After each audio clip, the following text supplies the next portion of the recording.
ओम श्री गुरुवे नमः। ज्ञान गीता के इस मंच पर आपका सादर अभिनंदन। लोक आस्था का महापर्व छठ दीपावली के 6 दिन बाद कार्तिक शुक्ल पक्ष में मनाई जाती है, जिस कारण इसे षष्ठी व्रत या छठ व्रत के नाम से जानते हैं।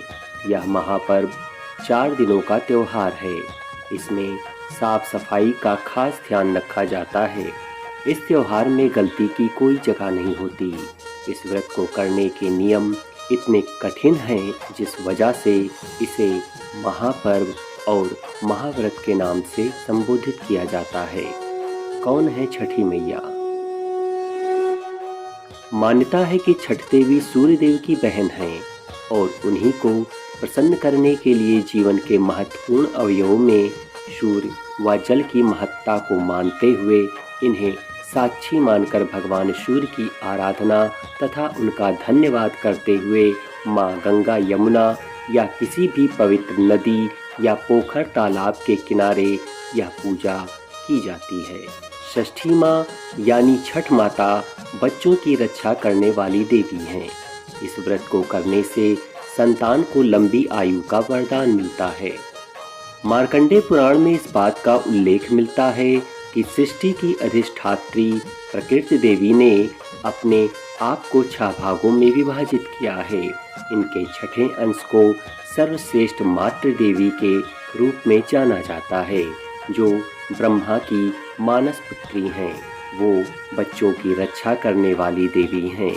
कार्तिक मास के शुक्ल पक्ष की षष्ठी को इन्हीं देवी की पूजा की जाती है। शिशु के जन्म के 6 दिनों बाद इन्हीं देवी की पूजा की जाती है। इनकी प्रार्थना से बच्चे को स्वास्थ्य, सफलता और दीर्घायु होने का आशीर्वाद मिलता है। पुराणों में इन्हीं देवी का नाम कात्यायनी बताया गया है, जिनकी नवरात्रि की षष्ठी तिथि को पूजा की जाती है। छठ व्रत कथा। कथा के अनुसार प्रियव्रत नाम के एक राजा थे। उनकी पत्नी का नाम मालिनी था। दोनों की कोई संतान नहीं थी। इस बात से राजा और उसकी पत्नी बहुत दुखी रहते थे। उन्होंने एक दिन संतान प्राप्ति की इच्छा से महर्षि कश्यप द्वारा पुत्रेष्टि यज्ञ करवाया। इस यज्ञ के फलस्वरूप रानी गर्भवती हो गई। 9 महीने बाद संतान सुख को प्राप्त करने का समय आया तो रानी को मरा हुआ पुत्र प्राप्त हुआ। इस बात का पता चलने पर राजा को बहुत दुख हुआ। संतान शोक में वह आत्महत्या का मन बना लिया। लेकिन जैसे ही राजा ने आत्महत्या करने की कोशिश की, उनके सामने एक सुंदर देवी प्रकट हुई।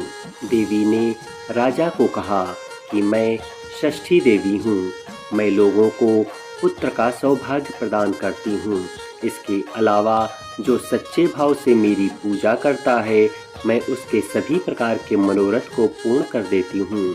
यदि तुम मेरी पूजा करोगे तो मैं तुम्हें पुत्र रत्न प्रदान करूँगी।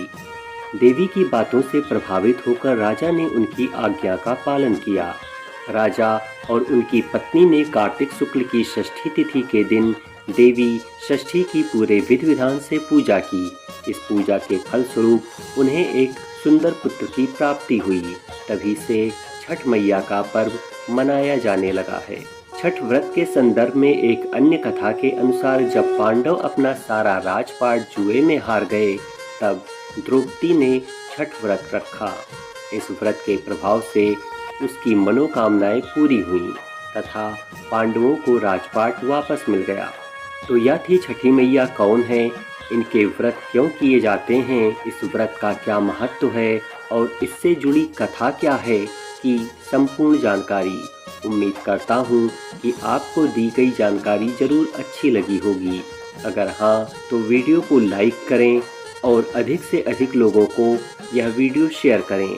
चैनल पर नए हैं तो चैनल को सब्सक्राइब कर लें और कमेंट में छठी मैया की जय अवश्य लिखें। शीघ्र मिलेंगे एक नई वीडियो में कुछ नई जानकारी के साथ। तब तक मैं विवेक कुमार श्रीवास्तव आपसे विदा चाहूँगा। धन्यवाद।